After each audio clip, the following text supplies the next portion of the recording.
la nuit où les étoiles brillent, les scouts s'unissent, ensemble on illumine.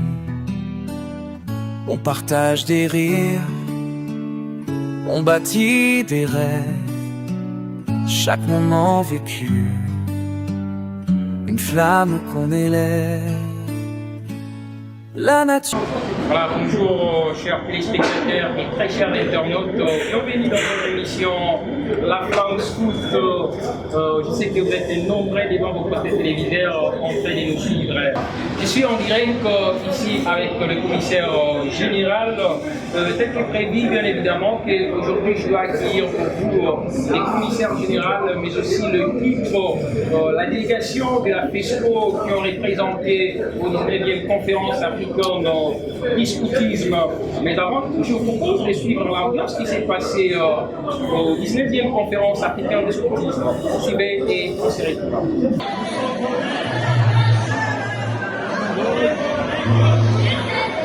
Donc merci, bisous.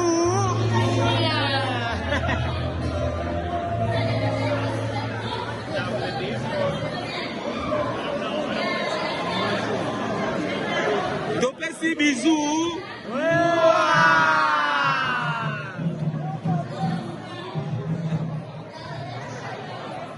Donc merci, bisous.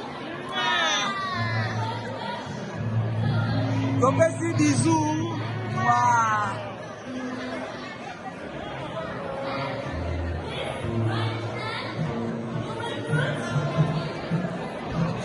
Donc merci, bisous.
Nous sommes de retour après cette ambiance qui s'est régnée au 19e conférence africaine du scoutisme. Et enfin, on est déjà avec notre invité à qui je dis bonjour, monsieur le commissaire général. Bonjour, le chef Moustique. Bonjour, j'espère que vous allez bien. Comment a été passé votre séjour à Madagascar? C'était un très beau séjour. Nous avons rencontré un peu l'Océan Pacifique, une île, pays très apaisé, et le séjour a été très bon. Vous n'avez pas épuisé d'énergie là-bas? Non. Ok. Monsieur le commissaire, pouvez-vous nous raconter comment est-ce que la RDC a été représentée au 19e conférence africaine du scoutisme? La Fédération des scouts de la République démocratique du Congo a fait le service. C'est cette instance qui a représenté la RDC. Nous avions 7 personnes. En fait, toutes les 7 personnes étaient scouts de la FESCO. Et c'était ça la délégation. Il y avait une jeune, la vice-présidente d'ailleurs du comité provincial des jeunes de l'ASCA, qui a honoré en fait tous les jeunes avec sa présence. Alors, quels étaient les objectifs principaux de la délégation congolaise? C'est participer à l'exercice de la 19e conférence. C'était le principal objectif. Vivre l'ambiance de ces assises de portée internationale, en parlant de la conférence africaine, fête de l'international, et nous devions être présents sur l'échiquier africain.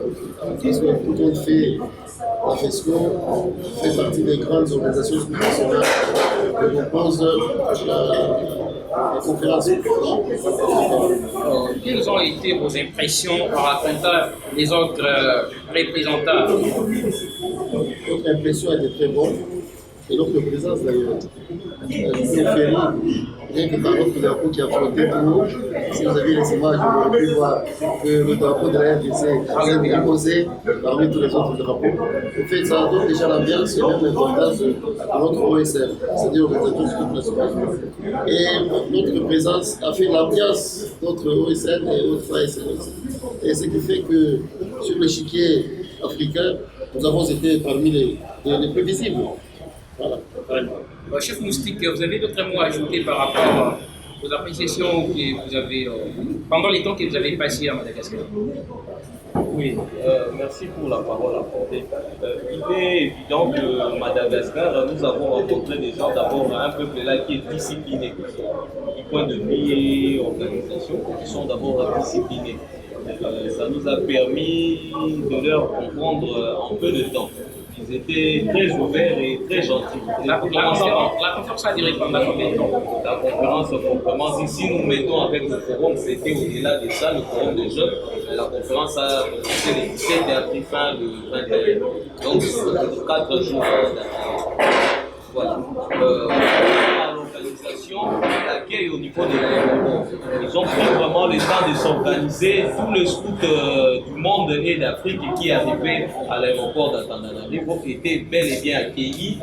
Dès que vous franchissez l'aéroport, vous êtes accueilli pour vous ramener au lieu où s'est située la conférence, précisément CCI, Centre international de conférence. Okay. Par rapport à la RDC, en tout cas, avec Francis, la RDC était au centre de cette conférence. La RDC était au centre de cette conférence parce qu'on était enviés et on a été vraiment sollicité. Et les autres, les autres SN, organisations de scout national, ont eu à témoigner que si. Et alors, qu'est-ce qui a impressionné les gens de nous solliciter? Voilà. Sur le plan interne, sur le plan externe.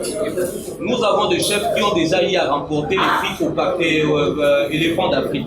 C'est-à-dire des chefs qui ont impacté au niveau africain, au niveau mondial. Nous avons des chefs qui aujourd'hui qui sont dans le secrétariat général africain en permanence et ils sont aussi au niveau régional. D'abord, par rapport à notre manière de fonctionner, la Fédération de Scout du Congo, FESCO, la manière dont nous fonctionnons. Peut-être nous, à l'intérieur, on ne le voit pas. Mais avec la numérisation, il y a des gens qui nous suivent. Partout, des personnes qui nous suivent. Voilà. Et il y a le premier jamboree qu'on a organisé à 7 ans. Les gens nous ont rappelé, nous avons y à participer. Et notre position stratégique au niveau de l'Afrique. Il y a le pays du Sud. Quand nous prenons à partir des Zambie jusqu'en bas là-bas, leur bloc, et nous, le Grand Katanga fait partie de ça, ils chérissent la RDC. Quand vous prenez, c'est là qui parle le portugais. Quand vous prenez l'Angola et les autres 5 pays, comme ils sont proches, ils nous ont visités. Quand vous prenez le pays francophone, ils disent que c'est vous qui contenez plusieurs personnes qui parlent français. Mais apparemment, c'est comme si les Swahili étaient choisis parmi les langues de travail. Les Swahili. Non, malheureusement, le Swahili n'a pas été retenu. Les pays de l'Est sont sollicités que le Swahili, à l'instar de nos amis qui parlent portugais, que le Swahili fasse partie des langues de travail. Mais hélas, ils n'ont pas su convaincre la conférence et ça a été rejeté. Et alors, qu'est-ce qui a bloqué? Oui, qu'est-ce qui a bloqué? C'est une bonne question. En fait, nos amis swahilophones préfèrent l'anglais. Ils n'interviennent jamais, ils interviennent très rarement à la Swahili. Tous parlent, ils préfèrent parler anglais. Donc quand ils ont posé ça comme problème, ça apparaissait comme un faux problème. Donc ce n'était pas un problème de fond. C'est ce que c'était rejeté par rapport au portugais. Le portugais ne parlait que dans 5 pays. Mais le Swahili, c'est une bonne partie de l'Afrique. Mais hélas, ce n'est pas passé. Justement parce qu'ils se penchent plus vers l'anglais que vers le Swahili. Okay. Voilà. Et le vote était vraiment serré. Le vote était vraiment serré. On a pris plus du temps par rapport à ça pour débattre tout autour de ça. Le francophone et le portugais, le francophone disait, même dans les thèmes, même dans les... Et alors, pour ceux qui ne maîtrisent pas l'anglais, comment ils font? Les swahilophones qui ne maîtrisent pas l'anglais, oui. il y en a presque pas. Bon, parce que la Tanzanie elle-même, en fait, tout Tanzanien est instruit par l'anglais. C'est vrai que le Swahili est parlé à l'instruction, l'éducation c'est en Swahili, mais tout s'efforce à parler. C'est une colonie britannique. Est-ce que parmi la délégation congolaise, il y a des chefs qui maîtrisent mieux l'anglais? Mais non, dans notre délégation, maîtriser, non. On comprenait l'anglais. Oui, on comprenait l'anglais, on savait échanger. Seul notre ami de Touri, en fait, il est tout près de l'Ouganda, et ça lui fait qu'il a la facilité de comprendre l'anglais, mais il ne maîtrise pas l'anglais. Et notre délégation était essentiellement francophone. Monsieur le commissaire général, parlons un peu des décisions et des résolutions. Quelles résolutions majeures ont été adoptées lors de cette conférence et qui concernent directement le scoutisme? Il y a d'abord ce dont nous venons de parler, un problème de communication. Nos amis portugais se sentaient écartés et dès que nous avons adopté les portugais comme langue de travail, ça n'est pas changer. Donc c'est une résolution de taille. Il y a une résolution qui concerne les jeunes, notamment la prise en compte des formations non formelles. C'est-à-dire un jeune qui a appris à maçonner. Là, c'est parmi les résolutions que la RDC a soutenues. Oui, nous avons soutenu cette résolution. Alors, un jeune qui a appris à maçonner au sein du scoutisme, que le brevet qu'il aura obtenu soit reconnu dans la société. Il puisse avoir son emploi à partir de la formation reçue au scoutisme. Ça, c'est quand même une résolution très importante. Une autre, je peux citer la croissance de la participation de la jeunesse. Mais si j'ai une bonne mémoire, apparemment, c'est comme si vous avez déjà parlé de ça au début de votre mandat. Au début de votre mandat, nous avons parlé, et voilà pourquoi nous avons soutenu à la 19e conférence africaine. La coïncidence. Oui. Et alors, y a-t-il des initiatives spécifiques qui pourraient bénéficier particulièrement aux scouts de la RDC? Oui, vraiment, à ce qui concerne, quand nous parlons de brevet ou l'encadrement de jeunes au niveau du scoutisme, dès qu'ils obtiennent leur brevet ou une attestation, ça leur permet d'utiliser ça dans la vie active. Donc, si et que notre État, parce que dans certains pays, déjà, c'est un acquis, comme à Madagascar. Dès que vous êtes scout et que vous obtenez vos brevets dans n'importe quel métier, automatiquement, c'est pris en considération. Ne parlons même pas du Kenya. Et si en RDC, avec notre système éducatif, on arrivait à reconnaître le brevet scoutisme, ça sera une très très bonne chose. Ça permettrait vraiment d'étendre cette formation dont nous faisons partie de formation de vie. Parmi les résolutions, il y a eu aussi une autre résolution dont on a fait allusion par rapport aux langues. C'était aussi un point de freinage. Quand vous allez dans des conférences ou quoi que ce soit, les autres Quelqu'un peut être participant mais ils ne comprennent rien comme dans la conférence. Alors à partir de là, on a eu à trouver des résolutions que tout le brochure, tout le canevas ou les thèmes qui seront utilisés dans la prochaine conférence, que ça soit mis dans ces trois langues-là. Quelles sont ces trois langues? Il y a d'abord l'anglais qui prend la grande place, les têtes de file comme d'habitude. Et deuxièmement, il y a le français et il y a les cadets qui viennent de naître, le portugais. Le swahili n'a pas été pris parce que le commissaire général venait de dire tantôt. Les anglophones, le swahilophone, la plupart d'entre eux parlent anglophone. Et les sénégalais ou les ouest africains, si vous mettez le swahili, mettez aussi les mandingues, leur langue du Sénégal là. Et une chose encore par rapport à la durée du comité, le mandat du comité. Je laisse d'abord le commissaire général développer, moi je vais Oui, parmi les résolutions, il y a aussi que nous n'avons pas soutenu, et qui est quand même passé, c'est la loi de la majorité. Nos amis ont demandé que le mandat des membres du comité soit de 3 ans, et non de 6 ans. En fait, c'était 3 ans renouvelables. Le comité compte 8 personnes. Alors, tous les 3 ans, 8 membres restent et 4 membres restent et 4 autres sortent. Ceux qui sortent sont remplacés par des nouveaux. Il y avait quand même permanence et continuité.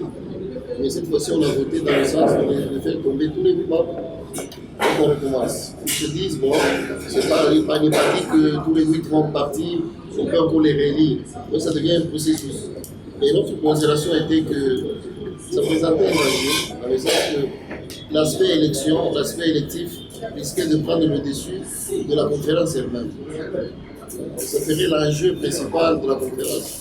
Alors que la conférence elle-même a pour enjeu les sessions et le partage d'expériences, même au niveau des résolutions. C'était ça notre intervention d'ailleurs, notre intervention. On c'était une intervention de taille, mais malheureusement on n'a pas été à deux. Le fait qu'il y a 86 qui ont voté contre, après les 86 contre, et 186. La FESCO a soutenu. Est-ce que la FESCO aussi a proposé? La FESCO a proposé, c'est ça l'intervention que je parle. Non, on n'a pas. Non. Il y avait. La FESCO n'a rien proposé comme résolution. Nous avions lu ce qui avait été proposé, et il y en a qui étaient à l'avance, et nous avons. Soit pour dire oui, soit pour dire non. Déjà, Combien de propositions que la FESCO a données? Non, la FESCO n'a rien proposé, mais la FESCO a soutenu. Ah, ok. La FESCO a soutenu beaucoup de résolutions. L'unique que nous avons rejeté, c'était celle-là. Et la loi de la majorité nous a battus. Vous avez ajouté? Oui, le modèle ou le pratique qui sont au niveau de la conférence africaine, vraiment nous avons aimé et que avec la lumière du commissaire général dans nos assises, peut-être on va commencer à y faire. C'est-à-dire quoi? Avant le vote, le proposition, le thème ou des articles qui seront soumis au vote sont d'abord débattus dans des panels ou dans des ateliers. Voilà, on veut parler par exemple, je reviens sur le Swahili. Non, je entre à ce qui concerne le comité. Voilà, le comité compte 8 membres, avec le secrétaire permanent, Kamakama, qui est là, qui assure l'administration. Voilà. 4 doivent partir, 4 doivent rester. Pendant un mandat de 3 ans. Est-ce que leur mandat doit être continuel? C'était la première question. Donc quand vous faites 2 mandats, c'est fini. Une fois c'est fini. Ou après 2 mandats, vous pouvez vous reposer et revenir encore. Première des choses. La deuxième des choses, c'est ceux qui entrent dans le comité. Parce que cette fois-ci, il y a eu 4. Ils vont devenir 8. Après, quand nous serons au Sénégal, après 3 ans, le 8 doivent quitter dans la totalité ou le 4 doivent rester. Donc vous discutez tout autour de ça dans vos ateliers et maintenant, les pays viennent maintenant répondre ou qui sont pour. Après avoir discuté au niveau des ateliers, votre conclusion et vous amenez au niveau. Non, il y a un secrétaire général dont par les liens qu'on envoyait, vous pouvez envoyer vos amendements. Il voit les amendements par rapport à un taux. Voilà, nous avons peut-être 4-5 amendements, ceux qui sont majoritaires sur ça. Voilà les amendements qui ont été proposés par cette résolution. Maintenant, pendant le vote. Et alors, chef, les codes qui étaient partagés, son important c'était les codes. C'était ça maintenant pour émettre nos amendements, nos avis et peut-être lire. Est-ce qu'un chef scout qui est en dehors de la conférence peut aussi poser des questions? Oui, c'était vraiment en ligne et ça facilitait tout le monde. Et après c'est là maintenant, chaque pays vient avec sa proposition. On a aligné les pays, peut-être 4 qui vont soutenir cette résolution et 4 qui vont rejeter. Alors le commissaire général avait pris la parole au nom de la délégation. En tout cas, il a été vraiment acclamé. Mais la magie du vote s'est passée autrement. Nous avons l'expérience. Quant à ça, parce que nous en RDC, nous sommes déjà aux 9e conférence. Nous, 9e conférence, et il y a d'autres pays. Il y a d'autres pays comme le Mali et le Congo-Brazza qui sont je parlais du Mali et du Congo-Brazzaville qui ont participé au 19e conférence. C'était pour une première fois. Mais nous en RDC, avec la FESCO, on a eu beaucoup de conférences. On connaît comment ces histoires-là se posent. Quand le commissaire craint que nous perdons ces enjeux-là, parce que nous partons pas seulement voter les comités, mais il y a des ateliers, il y a des résolutions qui vont vivre pendant les 3 ans en attendant une autre conférence. Alors, si on perd la substance de la conférence par rapport aux ateliers, aux panels, aux idées, aux innovations, tout ce qu'on nous partons faire, il va rester que nous allons pour voter et nous allons perdre ces substances. C'était ça notre crainte. C'était ça notre crainte. Malheureusement, la décision est passée. Voyons voir, on est africain, on est sportif, on est démocrate. Nous allons souhaiter de bonnes choses parce que c'est là qui entrent n'auront que droit à 3 ans. Mais les autres ont y à faire 6 ans. Nous pensons que le 4 qui était dans le bain pouvait prendre le 4 qui vient de s'ajouter. Continuons la vision, le rythme, mais quand il y a cassure, parce que dans la nouvelle conférence qui viendra le 8, tous fait partie. Et nous pensons que le temps c'est notre ami. Or, on se réveille un bon matin, les 3 ans sont finis. Les 3 ans sont finis et sans pour autant que les résolutions ou les orientations ont été mises en place. Voilà ce que je pouvais ajouter quant au Voilà, merci chers téléspectateurs. Je vous rappelle, je suis avec la délégation de la FESCO. Nous parlons autour de la RDC et la conférence africaine du scoutisme. Monsieur le commissaire général, parlons présentement sur l'impact pour le scoutisme. Et alors, selon vous, quelles sont les leçons que le scoutisme en RDC peut tirer? C'est bien de choses. D'abord, bien que le cadre d'organisation des assises, c'est vraiment de haut niveau. Le lieu était impeccable, donc la FESCO doit chercher aussi des lieux impeccables pour organiser la conférence. Ça, c'est la première étape. La deuxième, c'est l'organisation en ligne, les préalables pour tenir la conférence. Nous allons inviter les jeunes, et même différents chefs, au numérique, à l'usage du numérique. Vous savez, par exemple, les règles de procédure, ce ne sont pas des choses à discuter en pleine conférence. Ça nous prend du temps de perdre du temps. C'est la deuxième retombée. L'usage du numérique, c'est l'avantage dans le cas des résolutions d'avance, surtout des règles de procédure. Ce que nous retenons encore, c'est que il y a des innovations, c'est des choses. Nous devons absolument accepter, même au sein de la question. Il y a notamment la place de l'adulte dans les scoutisme. Sur plusieurs cieux, on se rend compte que beaucoup d'adultes refusent de partir à tribunner. Du moins, dans l'atelier auquel j'ai participé, on a insisté que l'adulte puisse occuper sa place. L'adulte doit être utile. Il n'y a pas d'adulte l'adulte a un service, a une mission. Ce sont les jeunes qui sont sur les jeunes, il est dans il n'a pas de bonne volonté, il est dans la meute, mais l'adulte n'est pas dans une équipe, il n'est pas dans une meute. L'adulte est commissaire, comme le commissaire qui est appelé. L'adulte est intendant, l'adulte est formateur, l'adulte est social. Donc, toi, adulte, tu n'as pas de place lorsque tu n'as pas de mission. Ça, c'est même un acquis qui doit booster notre population. Alors, quelle est l'action concrète que ça mise en œuvre pour renforcer le scoutisme comme dans les suites? Je vous avais ajouter quelques mots par rapport à ce que le commissaire venait de dire. C'est que nous avons eu à constater au niveau de la conférence à Madagascar, il y a une chose, l'État malgache. En tout cas, dans d'autres cieux, on voit vraiment que l'État est impliqué, qui accompagne le mouvement. Parce que dans la conférence là, on nous dit tel, c'est le ministre de la Jeunesse, c'est le maire de Madagascar, c'est telle autorité. Alors, si il y a eu des autorités du pays qui sont venues pour rendre visite. Ils n'ont pas seulement rendu visite, ils ont y à participer. Ils ont y à participer. Bon, pas du début jusqu'à la fin, tant soit fait, ils étaient là pour nous accompagner. Et il y avait même de volontaires militaires qui étaient là sur place à ce qui concernait la médecine pour la santé. Donc ils avaient débloqué tout un département de militaires, de médecins militaires qui étaient dans la conférence en permanence 24 heures sur 24 à ce qui concernait la santé. Vous comprenez? Comme le commissaire général venait de dire tantôt, il y a d'abord l'implication des autorités du pays qui doivent s'impliquer pour que nous puissions avoir de belles résultats, de bons résultats plutôt, de belles assises. Et une autre chose, ce qui concernait le règle de procédure. Avant d'y participer, il y a eu un test de maltraitance. Entre autres, c'était un engagement que vous avez fait. Vous avez fait de maltraitance. Comment est-ce que ça passe? Donc c'est un engagement avant de venir participer. Vous signez par rapport à tout ce qui est dit.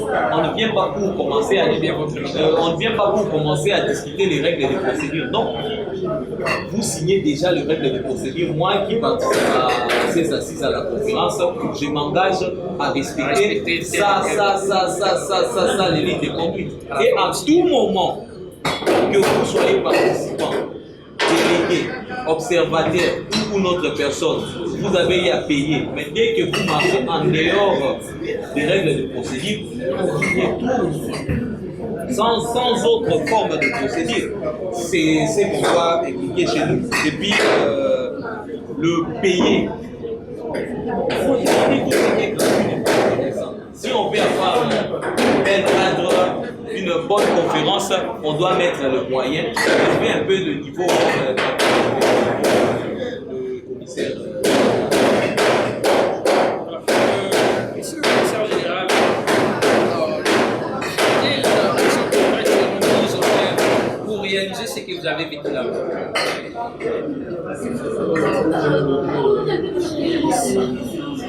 Nous avons des partenaires. Il y a d'abord les parents qui sont les partenaires, ce sont eux qui nous apprennent à nos enfants, nous apprenons jeunes. Mais le plus grand partenaire, c'est l'État congolais. Pour réaliser certaines choses, nous devons aider avec notre grand partenaire du l'État. Alors, en fait, le scoutisme, c'est un mouvement international, mais la pression, c'est un mouvement de droit congolais. Les statuts de la fédération ainsi que les règlements octroient au chef de l'État la position de. Comment on appelle l'organisation. Oui, voilà. Il est le patron, voilà. Dans le patronage du scoutisme et l'égide de l'État congolais. C'est avec ce patron que nous allons réaliser certaines choses. Nous avons beaucoup de projets à réaliser. Parce qu'on parle de réalisation. On va d'abord un projet bien conçu, bien initié, bien conçu. Alors nous allons renforcer simplement les contacts avec les décideurs pour réaliser assez bien de choses que nous n'allons pas dévoiler devant la caméra. Monsieur le commissaire général, vous venez de dire que le président de la République est le patron du scoutisme dans une organisation scout nationale. Est-ce que vous avez déjà eu le temps d'échanger avec le président de la République? Et là, jusqu'à ce jour, non. Nous avons eu à traiter avec le ministre de la Jeunesse sortant, Yves Boutou. Il a été le tout premier à apporter le foulard de la Facebook qui donnait justement le titre de premier chef statutaire. Nous avions déjà prêté le foulard du chef de l'État. Nous n'avons pas encore venu malheureusement, nous n'avons pas encore eu cette opportunité. Nous comptons sur divers événements à venir pour qu'ils soient investis patron du scoutisme en RDC. Monsieur, vous avez d'autres mots à ajouter? Oui, je vais ajouter ceci. Par rapport à l'encadrement de la jeunesse, il y a un atelier qu'on a eu à participer sur le volontaire. Le volontaire, il y a des divers volontaires qui peuvent impacter le scoutisme. Tout le monde à son niveau. Ce n'est pas question d'être visible. Parce que nous sommes dans une association. L'association vit nous avons vu d'autres procès là-bas, organisations scoutisme national de certains pays. Il vous dit, c'est que le partenaire, leur gouvernement a eu à faire pour eux la place qu'ils occupent. Nous aimerons que chez nous, en commençant par notre canal pour atteindre le président qui est le ministre de la Jeunesse et le ministre de Plan. Donc il y a beaucoup de ministères, ministre des Social, touché. Et comme le jamboree, on nous a rappelé même au niveau de la conférence. Mais la RDC, vous avez organisé un jamboree, puis vous n'organisez plus. Beaucoup de pays, et après nous qui ont emprunté, commencent à avoir deuxième, troisième, mais nous depuis on a pu organiser. Et comme le jamboree, ça peut être patronné par le gouvernement. Un événement, rien que qui ne concerne pas que le scout, mais qui concerne tout le jeune de la RDC, en mettant le moyen ou des opportunités, certaines choses pour nous permettre de mieux réaliser. Voilà ce que nous pouvons dire. Nous attendons au moment opportun, le commissaire général est là, son numéro est disponible, certains partenaires, certaines personnes volontaires peuvent venir adhérer, contribuer, aider à réaliser les projets. Ce qui est plus important qu'on puisse réaliser les projets. Les projets sont là. Les projets sont là. Et nous avons eu même, je vole la fenêtre au commissaire, on a eu à avoir un prix. La RDC a remporté un prix, c'était pas n'importe quel. C'était basé sur quoi? Là, je laisse le commissaire général. Cette réalisation internationale, j'ai eu le fait d'avoir réalisé des choses chez nous. Vous savez que l'Est, la situation se sont retrouvées en mauvaise posture. Il y a eu beaucoup de jeunes dans le territoire venus se cantonner à Goma et dans le territoire de Goma. Et les scouts ont posé beaucoup d'actions. Voilà pourquoi nous avons, nous, FESCO, eu la humanitaire. Nous étions l'unique pays à avoir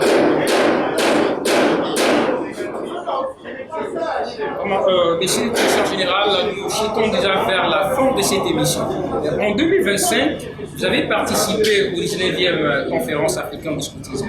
En 19e conférence. En 2026, la FESCO a déjà lancé quelque chose qui va se passer en Afrique aussi. Et alors, quels sont les avantages pour les jeunes scouts congolais à participer à des événements internationaux? Ça, c'est une très bonne chose. Je pense que le journaliste vient de le dire. Lorsqu'on organise un forum de ce genre, c'est des échanges interculturels. C'est pour des échanges d'expériences. Et ça crée l'amitié internationale. Vous retrouvez anglophones, francophones, portugais, j'en passe, et vous faites famille. Voilà pourquoi on parle de la fraternité mondiale. Et elle est en train de se concrétiser à travers les différents événements africains ou internationaux de manière générale. Alors, l'activité qui aura lieu en Afrique du Sud, c'est une activité internationale à laquelle sont invités tous les gens de la RDC. En fait, même les non-scouts, comme il a dit, peuvent y participer. Et quand vous rencontrez d'autres cultures, vous dites, ah, quelque part j'étais bloqué. Vous allez découvrir assez bien de choses. Quand vous partagez vos expériences à d'autres, vous accueillez les leurs, vous dites que vous revenez avec de nouvelles visions. Vraiment, très chers téléspectateurs, nous chutons déjà vers la fin. Monsieur le commissaire général, quel est votre mot? Vous pouvez adresser un mot aux scouts qui vous regardent sur toute l'étendue du territoire national. Le premier mot, c'était un mot de gratitude parce que la FESCO a soutenu notre participation à ces assises.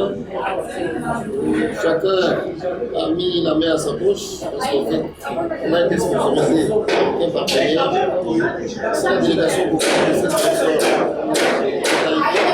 à Tananarivo et par les efforts de chacun et de manière absolue. Je dis merci aux scouts de la FESCO parce que moralement, spirituellement et même psychologiquement, nous avons été soutenus. Et j'inviterai les scouts de la RDC à ouvrir leurs horizons vers les forums internationaux, les forums africains. Que ce soit les jeunes, que ce soit les adultes, ça enrichit, ça ouvre l'esprit et ça fera booster notre organisation scout nationale et la FESCO. Merci. Voilà, nous sommes arrivés à la fin. Le chef Moustique, monsieur le commissaire général, c'était un grand plaisir pour moi de vous accueillir sur cette plateforme. Voilà, chers téléspectateurs, nous sommes arrivés à la fin de cette émission. Merci de nous avoir suivis. Restez branchés sur la même chaîne pour les prochains numéros. Bye.